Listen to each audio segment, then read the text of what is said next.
ஒரு divorce case, விவாகரத்து case, ஜட்ஜையா சொல்றாரு குற்றவாளி கூண்டில் நிக்கிறவனை பார்த்து, டேய் சேர்ந்து வாழுங்கடா, அந்த பாவத்தை ஏன்டா எனக்கு எடுக்க விடுறீங்க, 10 வருஷமா இருந்தீங்களே சேர்ந்து வாழுங்க, முயற்சி பண்ணுங்கன்னாரு.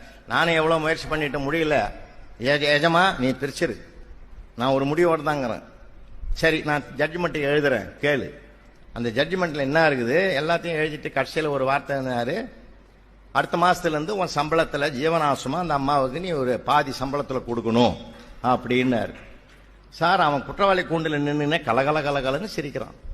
ஜட்ஜிக்கு இவ கேட்டுட்டு வருத்தப்படுவான்னு நினைச்சா இப்படி சிரிக்கிறானே ஏண்டான்னாரு. 10 வருஷமா முழு சம்பளத்தையும் கொடுத்துங்கிற மஜமா, வர மாசத்துல இருந்து அரை சம்பளமாவது எனக்கு மீறுதேன்னு ரொம்ப மகிழ்ச்சி ஆகுது. இந்த மாதிரி ஒரு தீர்ப்பு நீங்க கொடுப்பீங்கன்னு தெரிஞ்சா 5 வருஷத்துக்கு முந்தைய நான் கேஸ் போட்டிருப்பேன்.